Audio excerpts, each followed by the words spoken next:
ఆపలేరు. Nobody can stop this flow. Hallelujah. Hallelujah. సియోనులో మందిరం కట్టబడుతుంది అంటే ఇష్టం ఉండదు.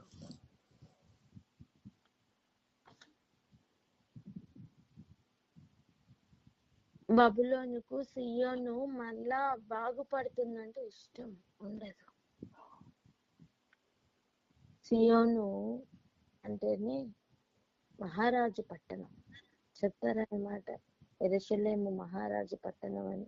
యెరూషలేము మహారాజు పట్టణం. యెరూషలేము మహారాజు పట్టణము సియోను.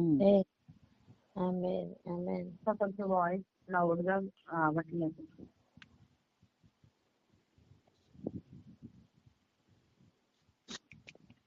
ఇప్పుడు చూడనా? ఓకేనా?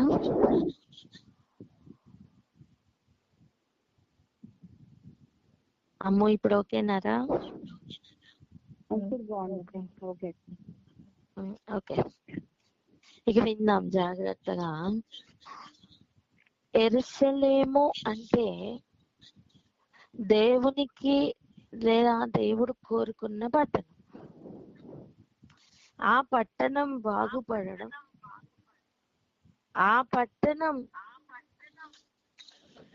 తిరిగి మరమ్మతులు చేయడం సంతోషకరమైన విషయమే కదా.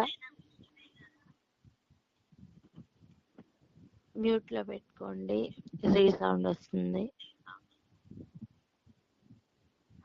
కానీ ఆ పట్టణం బాగుపడుతుంటే ఇంతమంది గుంపు కూడి లెటర్లు రాసి రాజు దగ్గరికి పంపిస్తూ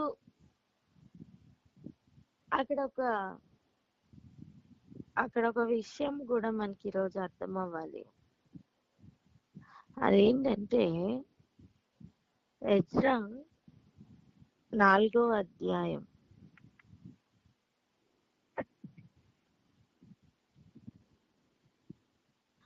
13 నుండి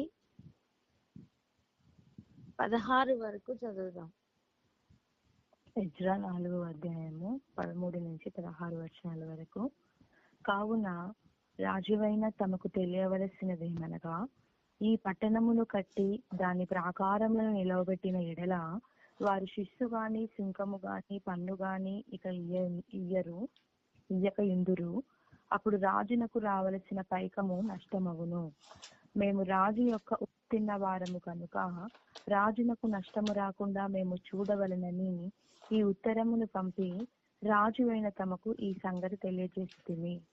మరియు తమ పూర్వీకులు వ్రాయించిన రాజ్యపు దస్తావేజులను చూచిన ఎడల ఈ పట్టణపు వారు తిరుగుబాటు చేయువారుగాను, రాజులకును దేశములకును హాని చేయువారుగాను, కలహకారులుగాను కనబడుదురనియు, అందువలననే ఈ పట్టణము నాశనము పొందిననియు రాజపు దస్తావేజుల వలననే తమకు తెలియవచ్చును.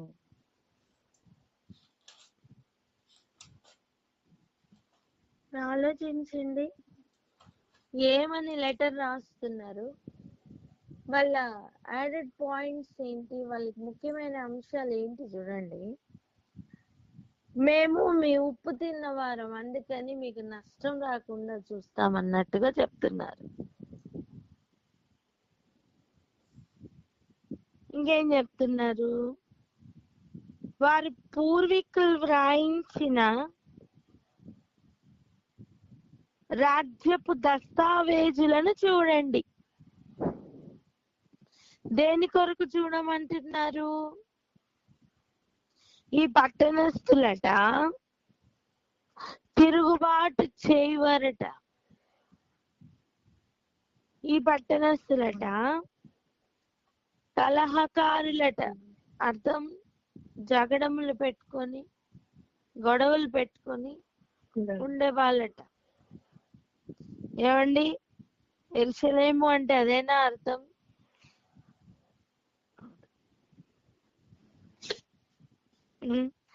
ఇంకా చూడండి, అందువలననే ఈ పట్టణము నాశనము పొందెను. ఏమండి, ఈ మాట అడగనివ్వండి. ఈ పట్టణం అందుకే నాశనం పొందిందా?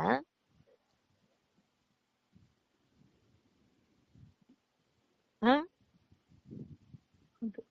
ఈ పట్టణం అసలు నాశనం ఎందుకు పొందింది?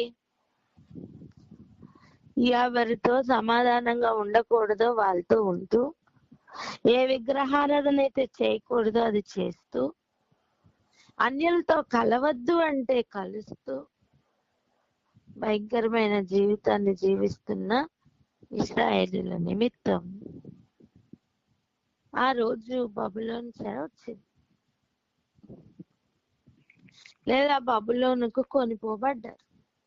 వాళ్ళు చేసిన తిరుగుబాటు దేవుని మీద, వీరందరి మీద కాదు.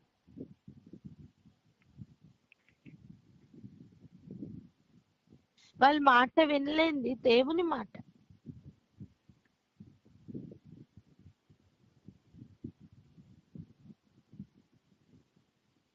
తమ పితరులు రాశారు చూడండి అని ఒక ఇంపార్టెంట్ పాయింట్ గా వాళ్ళు యాడ్ చేస్తున్నారు వాళ్ళ లెటర్ కి.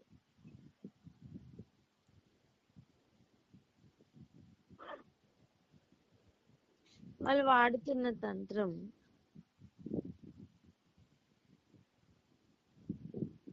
ఒక ఎగ్జాంపుల్ చెప్తే క్లియర్ గా అర్థమవుతుంది. చూడండి, ఒక వ్యక్తి 2023 సంవత్సరంలో మారాడు అనుకుందాం. ఒక వ్యక్తి ఏ సంవత్సరంలో మార్పు పొందాడు? 2023. దయచేసి అందరు చెప్దాం 2023 అని. 2023 ఓకేనా? 2023కు ముందు తాను తిరుగుబాటు చేయవాడుగాను, కలహప్రియుడుగాను, గొడవలు పెట్టుకుంటూ తిరుగుబోతూ, తాగుబోతూ, తిట్టుబోతూ, ఇట్లా అబద్ధాలు ఆడుతున్నవాడు గాను, దొంగ పనులు చేస్తున్నవాడు గాను, విగ్రహారాధికుడు గాను ఇలా ఉన్నాడు అనుకుందాం. కానీ 2023 తర్వాత వాడు మార్పు పొందాడు కదా. ఇప్పుడు చాలా మారి మంచి వ్యక్తిగా ఉన్నప్పుడు నువ్వు ఆ వ్యక్తి గురించి ఇప్పుడు లెటర్ రాస్తూ, కావాలంటే చూడండి ఆ వ్యక్తి తిరుగుబోతు, ఆ వ్యక్తి తాగుబోతు అని చెప్పి ఆ వ్యక్తి మీద వ్యతిరేకంగా లెటర్ రాస్తే ఎలా ఉంటుంది? ఇప్పుడు ఆ వ్యక్తి మారాడు అన్న విషయం తెలియని వాళ్ళు ఆ పాత జీవితాన్నే చూస్తారా, లేక ఇప్పుడు కొత్త జీవితాన్ని చూడగలుగుతారా? పాత జీవితాన్ని చూస్తారు. పాత జీవితాన్నే చూస్తారు. ఎందుకు? అపవిత్రమైన మాటలు కొరుకు పొన్ను వంటివి, త్వరగా పాకుతాయి. మంచి మాటలు త్వరగా పాకవు. భూమి మీద అనవసరమైన మొక్కలు ఎక్కువగా పాకుతాయి, హెల్దీగా వస్తాయి, నీరు లేకపోయినా వస్తాయి. కానీ అవసరమైన మొక్కలు, తోటకూర, పాలకూర ఇటువంటివి చూడండి, వాటంతటా వచ్చేస్తాయా? హెల్దీగా రావు. అదెంత సత్యమో ఇది కూడా అంతే సత్యం. మంచి మాటలు, తన గురించిన మంచి కీర్తి త్వరగా పాకదు, కానీ తన గురించిన అపకీర్తి త్వరగా స్ప్రెడ్ అవుతుంది, త్వరగా పాకుతుంది. అలానే 70 సంవత్సరాల చెరకు ముందు ఉన్న విషయం విడుదల పొంది 70 సంవత్సరాలు కంప్లీట్ అయ్యి తిరిగి ఆ మందిరం కట్టున్నప్పుడు వీళ్ళకి అంతకు ముందు 70 సంవత్సరాలకు ముందు ఉన్న జీవితం గురించి రాస్తున్నారే.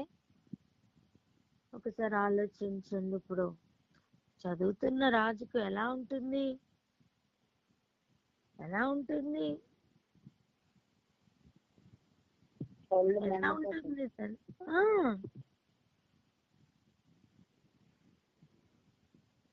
చూడండి, ఎజ్రా 4:23-24 చదవండి. ఎజ్రా 4వ అధ్యాయము 23-24 వచనాలు. రాజైన అర్తహషస్త పంపించిన ఉత్తరము యొక్క ప్రతి రెహమునకును శివునైకును వీరి పక్షముగా ఉన్న వారికి వినిపింపబడినప్పుడు వారు త్వరగా యెరూషలేములోనున్న యూదుల యొద్దకు వచ్చి బలవంతము చేతను అధికారము చేతను వారు పని ఆపునట్లు చేయగా యెరూషలేములో నుండి దేవుని మందిరపు పని నిలిచిపోయెను. ఇలాగున పారసీక దేశపు రాజైన దర్యావేషు ఏలుబడి యందు 2వ సంవత్సరం వరకు ఆ పని నిలిచిపోయెను. ఈ లెటర్ రాసి అంతగా ప్రభావితం చేయడానికి ఈ లెటర్ ఉపయోగపడింది. అర్తహషస్త ఈ విషయమంతా శాంతముగా చదివించుకున్నాడట.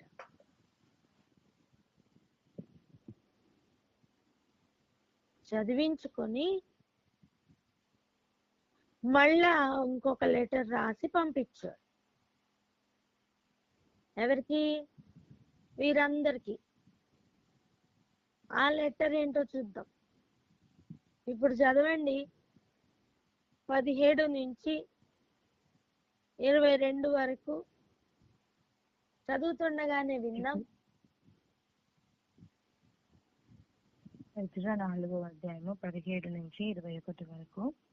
అప్పుడు రాజు మంత్రియగు రెహూమునకును లేఖకుడగు షిబ్యూయికిని షోమ్రోనులో నివసించు వారి పక్షముగానున్న మిగిలిన వారికిని నది అవతల నుండి తక్కిన వారికిని మీకు క్షేమ సంప్రాప్తి యగునుగాక అని ఈ మొదలగు మాటలు వ్రాయించి సెలవిచ్చినదేమనగా, మీరు మాకు పంపిన ఉత్తరమును శాంతముగా చదివించుకున్నాము.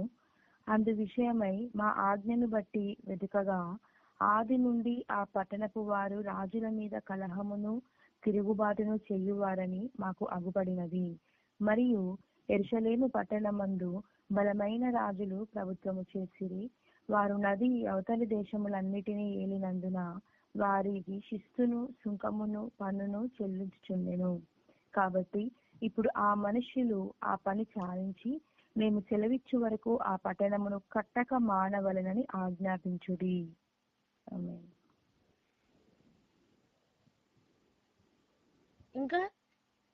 ఇంకా చెప్తున్నమాట, ఇది తప్పకుండా చేయుటకు మీరు జాగ్రత్త పడి రాజులకు నష్టము కలుగునట్లు ద్రోహము పెరగకుండా చూడుడి అని సెలవిచ్చెను.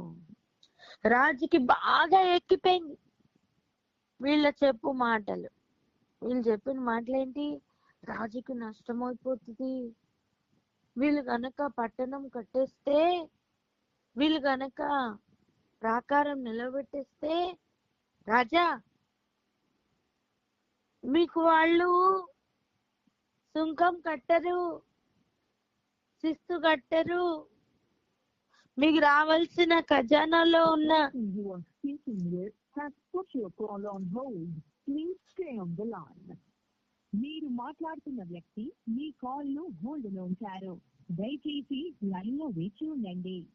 आप जिस व्यक्ति से बात कर रहे हैं उसने आपकी कॉल को होल्ड पर रखा है. कृपया लाइन पर बने रहें.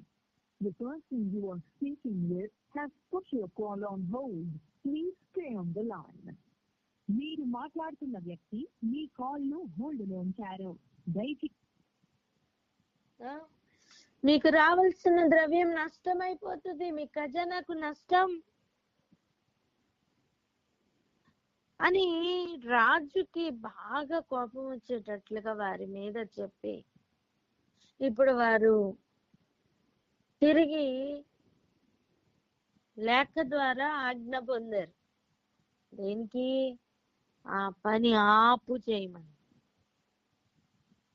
ఇక ఆ లేఖ పొందగానే వచ్చారండి. ఎలా వచ్చారో తెలుసా? 23వ వచనం మళ్ళీ చదువుదాం చూడండి. రాజైన అర్తహషస్త పంపించిన ఉత్తరము యొక్క ప్రతిరహమునకును శివైకును వీరి పక్షముగా ఉన్న వారికి వినిపింపబడినప్పుడు వారు త్వరగా యెరూషలేములోనున్న యూదుల యొద్దకు వచ్చి బలవంతము చేతను అధికారము చేతను వారు పను ఆపునట్లు చేయగా, లెటర్ ఒకటి దొరికిందేమో, అధికారం దొరికిందేమో, ఇప్పుడు బలవంతంగా పరిగెట్టుకుని వచ్చి, అంటే అధికారం దొరికింది కదా, వచ్చి ఏం చేస్తున్నారట? బలవంతం చేతను అధికారము చేతను వారి పనిని ఆపినట్లు చేశారట. పరిశుద్ధ పట్టణం కట్టబడడం ఈ లోకపు వారికి ఇష్టం ఉండదు. అందులోను బబులోనుకు అస్సలు ఇష్టం ఉండదు.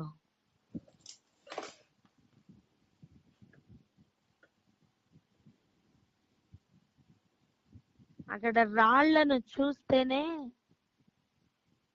వారికి తట్టుకోలేరండి. ఎందుకు ఇంత మంట? ఎందుకు ఇంత కడుపులో మంట? అసలు ఏంటి కోర్ రీజన్ ఏంటి తెలుసుకుందామా ఈరోజు? తెలుసుకుందాం. అవునక్క. ఏంటి? ఎందుకు ఇప్పుడు ఒకళ్ళు బాగుపడుతుంటే సంతోషించాలి కదా, ఎందుకు వీళ్ళకి ఎంత కోపం వస్తుంది? ఒక పట్టణం కట్టబడుతుంటే మంచి విషయమే కదా, ఎందుకు ఇంత లేనిపోని మాటలన్నీ రాసి రాజుకి అలా రాజు వైపు మాట్లాడుతున్నట్టుగా బలవంతం చేసి ఆ పని ఆపేయాలి? ఆ రీజన్ ఏంటి? అండ్ వాళ్ళ అధికారాన్ని వాడుకున్నారు. దేవుడేం విడిచిపెట్టలా. వారు నిజానికి ప్రజలతో పోరాడట్లేదు తెలుసా, దేవునితో పోరాడుతున్నారు. ఆ మాట పలుకుతారా? వారు ప్రజలతో కాదు పోరాడేది, దేవునితో అని. వారు ప్రజలతో కాదు పోరాడేది, దేవునితో. ఎంతమందికి జ్ఞాపకం ఉంది? ప్రతి దేశంకు కూడా ఆ రాజు, పరిపాలిస్తున్న రాజు ఉంటాడు, కనపడని అధికారం ఉంటుందని ఎంతమందికి గుర్తుంది? గుర్తుంది. అంటే ప్రతి రాజ్యము మీద దృశ్యమైన అధికారము ఉంది, అదృశ్యమైన అధికారము ఉంది. పలకండి ఆ మాట. ప్రతి రాజ్యము మీద కనబడుతున్న అధికారము ఉంది, కనిపించని అధికారము ఉంది. అది ఇప్పుడు కోరేషు దినంలో, కోరేషు రాజుగా ఉన్న కాలంలో, ఇప్పుడు మనం ఎవరు రాజుగా ఉన్న కాలం చూస్తున్నాం? అర్తహషస్త రాజుగా ఉన్న కాలంలో చూస్తున్నాం. ఓకేనా? అవును.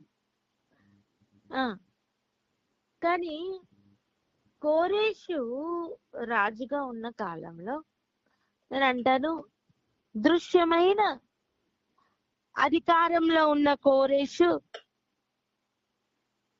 రాజుగా ఉన్న కాలంలో అంటాను. అదృశ్యమైన అధికారి అయిన, ఆ దేశం మీద ఉన్న పారసీకుల దేశం మీద ఉన్న అధిపతి గాబ్రియేల్ మోసుకొని వస్తున్న ప్రార్థనకు జవాబుగా ఉన్న కొన్ని విషయములను అడ్డగించడానికి మధ్యాకాశంలోకి వెళ్ళిపోయాడు.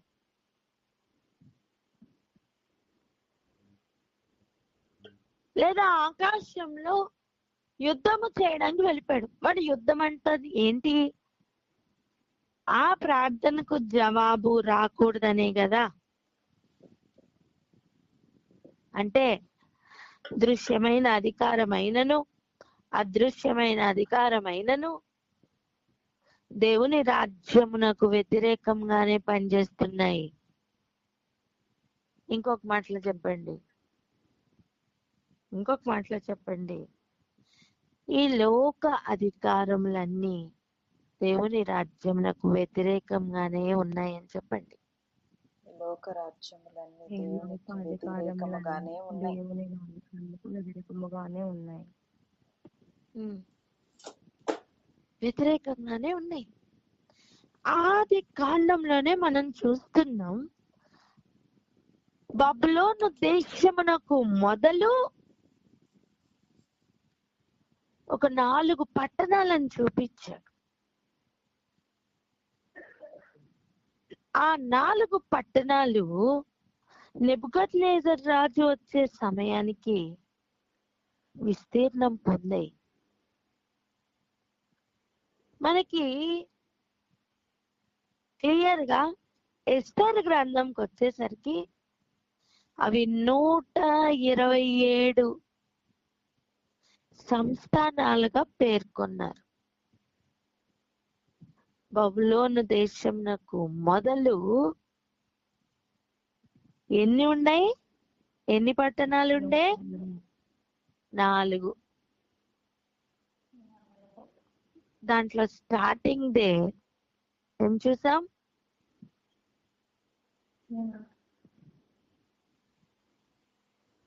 దాంట్లో స్టార్టింగ్ పట్టణం షీనారు దేశం అని చూసాం కదండి.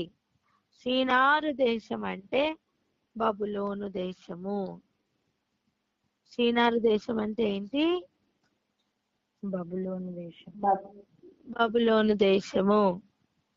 దాంట్లో మొదటి పట్టణమే ఏంటి అంటే బాబేలు. ఏదండి? బాబేలు పట్టణం. మొదటి పట్టణమే ఏంటి? బాబేలు పట్టణం. అది విస్తీర్ణం పొందిన తీరు చూడండి. 127 సంస్థానాలు. కానీ పేర్కొంటున్నప్పుడు ఎలా పేర్కొన్నారు? ఎస్తేరు 1వ అధ్యాయం 1వ వచనం చదవండి.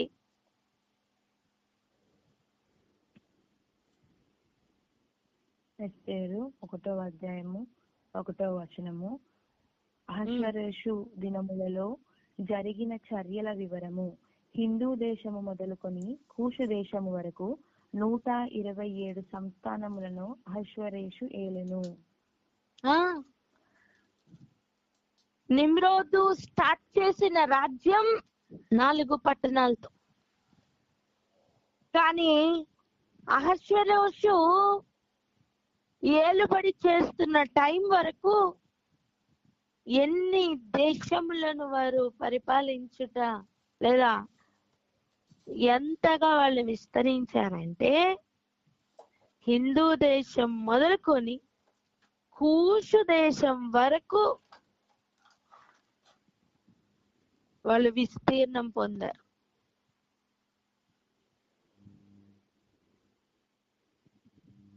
ఇంతగా వాళ్ళ పట్టణాలు, వాళ్ళ దేశంలకు వాళ్ళ అధికారం వ్యాపించింది అనే అర్థం. భూమి మొత్తం మీద గొప్ప రాజ్యముగా వారు స్థిరపడ్డారు అని అర్థం. అసలు భూమి మీద ఇంతగా అధికారం ఎవరు చెలాయిస్తున్నారు అంటే, ఇప్పుడు ఆలోచిద్దాం. అసలు భూమి మీదకు రావడానికి ముందు అపవాది యొక్క స్థానం, స్థలం ఎలా ఉండేది, అపవాది యొక్క పరిస్థితి ఎలా ఉండేది, అది అర్థం చేసుకోవడానికి మనం ఒక ఏరియాకి వెళ్దాం రండి. యెహెజ్కేలు 28వ అధ్యాయం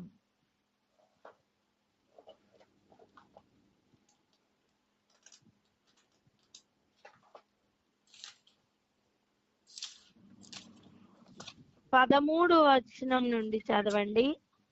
13 నుండి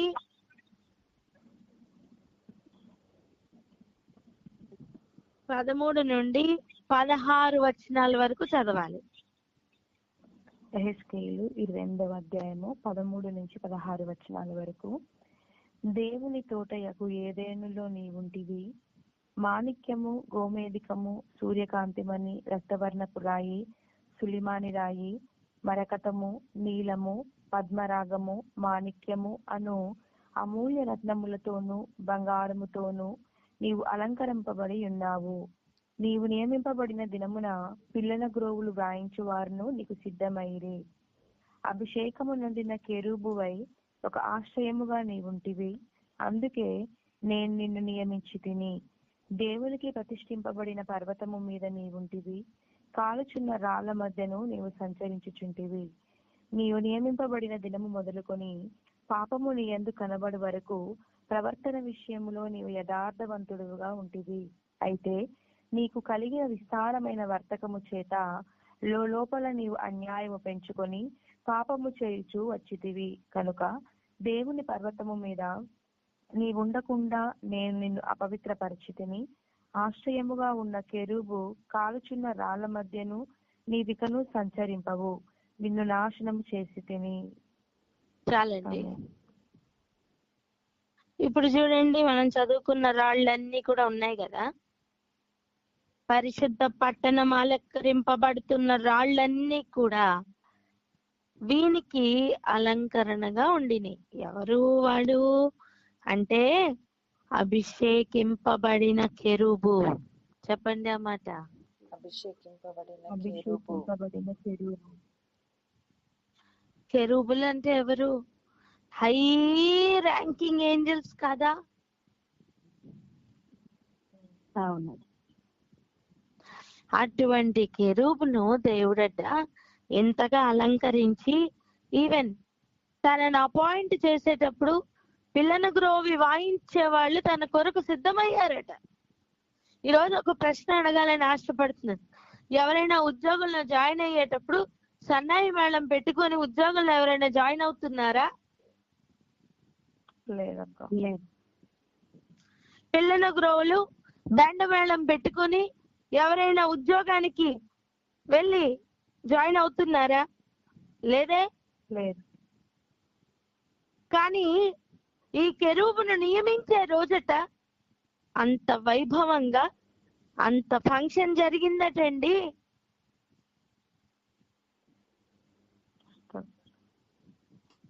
ఈ కెరూబును అభిషేకించి నువ్వు ఆశ్రయముగా ఉండాలి అని ఈ కెరూబును నియమించారట.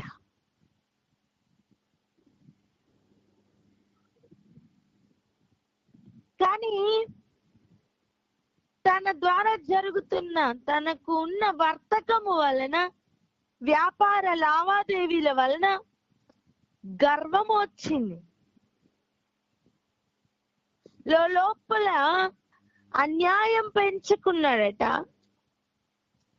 పాపము చేస్తూ వచ్చాడట. అందుకే దేవుడు ఇచ్చిన పనిష్మెంట్ ఏంటంటే దేవుని పర్వతం మీద ఇకను ఉండడానికి వీల్లేదు. రెండోది, దేవుని పరిశుద్ధ పర్వతం మీద ఉండడానికి వీల్లేదంటే పరిశుద్ధుల మధ్యన ఇక ఉండడానికి వీల్లేదు. అందుకే వానికి పరిశుద్ధ పట్టణం అంటే ఇష్టం లేదు. వాడు అపవిత్రపరచబడ్డాడు గనుక వాడికి పవిత్రత అంటే ఇక ఇష్టం లేదు.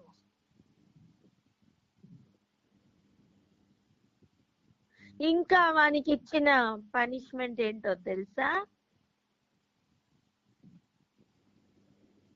కాలుచున్న రాళ్ల మధ్య నీవికను సంచరింపవు, నిన్ను నాశనం చేశాను. మండుతున్న రాళ్ల మధ్యలో నువ్వు నివసించలేవు, సంచరించలేవు. అర్థం, చల్లగా ఉన్న రాళ్ల మధ్యన నివసించచ్చు, వెళ్ళొచ్చనే కదా అర్థం.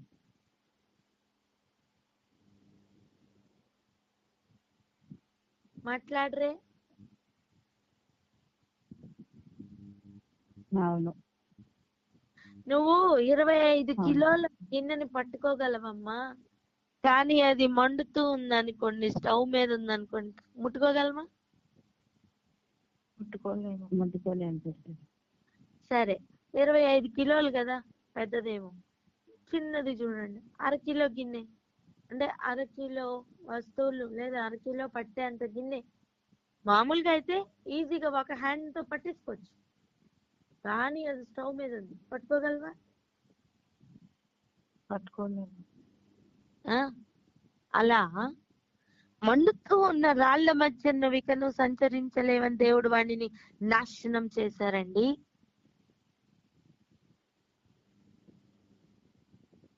ఒకప్పుడు వాటితో అలంకరించుకుని అనుభవం ఉన్నవాడు ఇప్పుడు అవి తయారవుతున్నా సరే వాటి మధ్యలోకి ఎంటర్ అవ్వలేడట. హలో,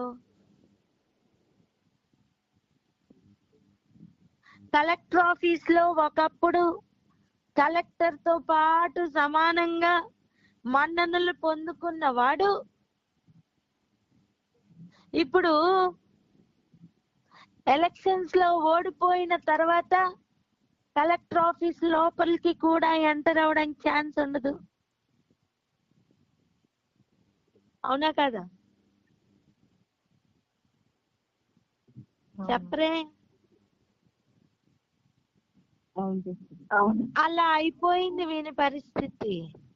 ఈ అభిషేకింపబడిన కెరూబు పరిస్థితి అలా అయిపోయిందండి. ఒకప్పుడు దేవుని పరిశుద్ధ పట్టణంకు ఉండబోతున్న ప్రతి రాయితోని అలంకరింపబడిన వాడు ఇప్పుడు కనీసం మండుతూ తయారవుతున్న రాళ్ల మధ్యలో కూడా ఉండలేడట, అంతగా నాశనం చేయబడ్డాడు.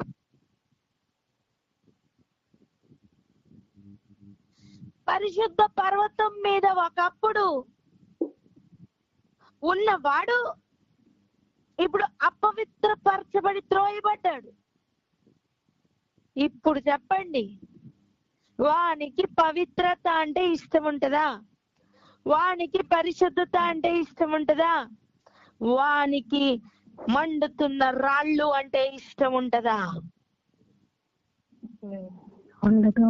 ఉండదు, ఉండదు. గనుకనే భూమి మీద పరిశుద్ధ పట్టణం కట్టబడుతుంటే వీని ఇన్ఫ్లుయెన్స్ మొత్తం వాడి భూమి మీద ఉన్న ప్రజలను రేపి రాజులకు అధికారంలో ఉన్నవానికి ఉత్తరాలు రాయిస్తున్నాడు. ఇప్పుడు అర్థమవుతుందా ఎవరి చేత ఇన్ఫ్లుయెన్స్ అవుతున్నారో ప్రజలు? చెప్పరే.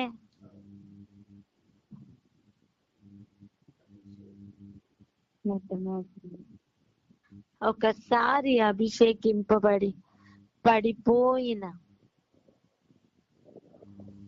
వారు ఇటువంటి కెరూబులు ఎన్నో, ఇంకా ఇటువంటి దురాత్మలు ఎన్నో, ఇటువంటి అపవిత్రపరచబడిన అపవిత్రాత్మలు ఎన్నో ఎన్నెన్నో. ఒక చిన్న ఎగ్జాంపుల్ చూపించానండి.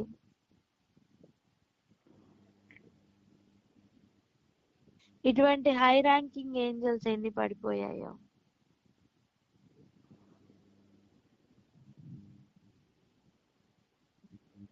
ఆలోచించండి.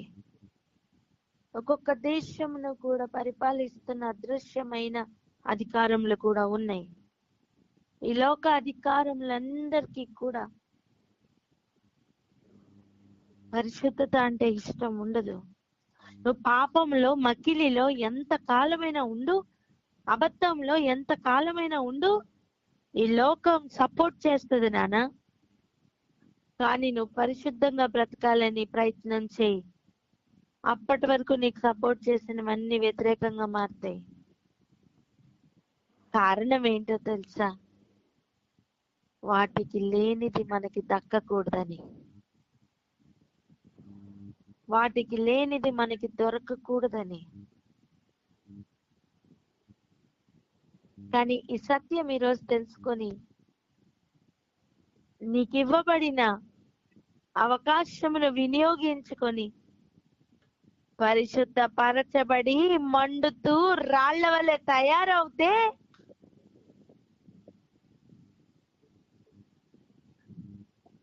దేవుని పరిశుద్ధ పట్టణంగా, దేవుని భార్య లేదా గొర్రెపిల్ల యొక్క భార్యగా అలంకరింపబడవచ్చు. అవకాశం ఉంది. ఆ అవకాశాన్ని చేజార్చుకొని, ఆ అవకాశాన్ని అంతటినీ కూడా టైం పాస్ చేసి, టైం వేస్ట్ చేసుకొని, సమయం అయిపోయాక మనం ఇక్కడి నుంచి వెళ్ళిపోవాలని, భూమిని విడిచిపెట్టి వెళ్ళిన తర్వాత ఇక సమయం ఉండదు కదా. వాటికి దొరకంది మనకి దొరకకూడదని సకల ప్రయత్నాలు చేస్తున్నాయి ఈ లోకపు అధికారములు. కానీ ధైర్యం తెచ్చుకునే మాట ఏంటో తెలుసా? రండి వెళ్దాం. అదే ఎజ్రా 4వ అధ్యాయానికి వెళ్దాం. మందిరపు పని 2 సంవత్సరాలు నిలిచిపోయిందట. కానీ 5వ అధ్యాయంలో ప్రవక్తలైన హగ్గయి, ఇద్దో కుమారుడైన జకర్యాయు, యూదా దేశమందును యెరూషలేమునందును ఉన్న యూదులకు యెహోవా నామమున ప్రకటించారు. హల్లెలూయా, హల్లెలూయా, హల్లెలూయా.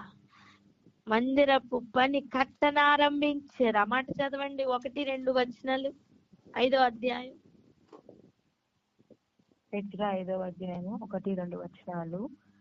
ప్రవక్తలైన హగ్గయి, ఇద్దో కుమారుడైన జకర్యాయు, యూదా దేశమందున్న యెరూషలేమునందును ఉన్న యూదులకు ఇశ్రాయేలీయుల దేవుడైన యెహోవా నామమున ప్రకటింపగా, షయల్తీయేలు కుమారుడైన జెరుబ్బాబెలును యోజాదాకు కుమారుడైన యెషువయమును లేచి యెరూషలేములో నుండి దేవుని మందిరమును కట్టనారంభించిరి.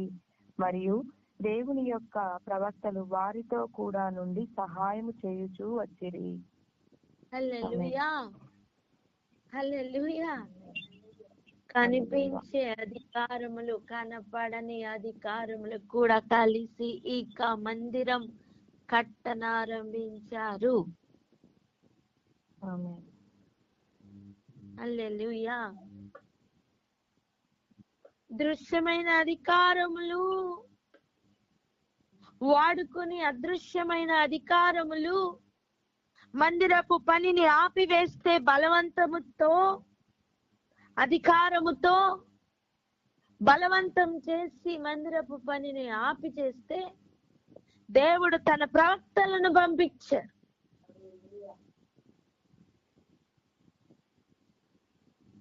ఆనందించి గంతులు వేస్తారనుకున్నాం. మీరెందుకు డల్గున్నారు? హల్లెలూయా. స్తోత్రం. పట్టణం మరలా కట్టబడుతుంటే ఆనందం పొరులుతుంది.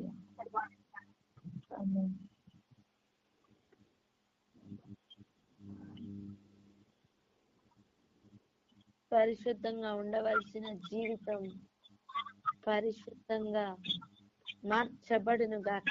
ఆమేన్. ఆమేన్. పడిపోయిన ప్రతి జీవితం మరలా కట్టబడును గాక. ఆమేన్. ఆమేన్. అపవిత్రతతో నిండుకుపోయిన ప్రతి జీవితం మరలా పరిశుద్ధపరచబడును గాక. ఆమేన్. ఆగిపోయిన ప్రతి స్థితి మరలా కట్టబడును గాక.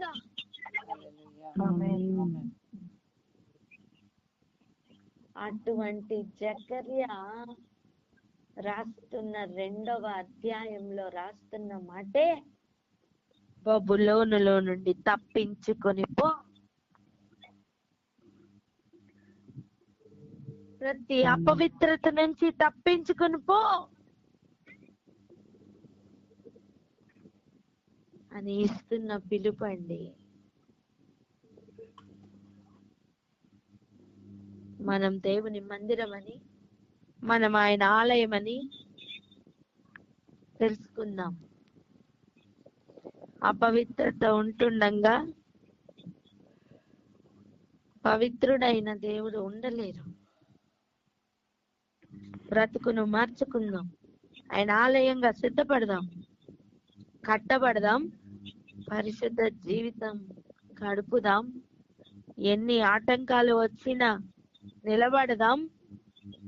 ప్రాణాలు పోయినా 2వ మరణం నుండి తప్పించబడతామని నమ్మకంతో ప్రభు కొరకు నిలబడదాం. దృశ్యమైన అదృశ్యమైన ఏ అధికారం కూడా నీ మీద చెలాయించడానికి వీలు లేకుండా దేవుడు తన ముద్రను వేస్తున్నారు.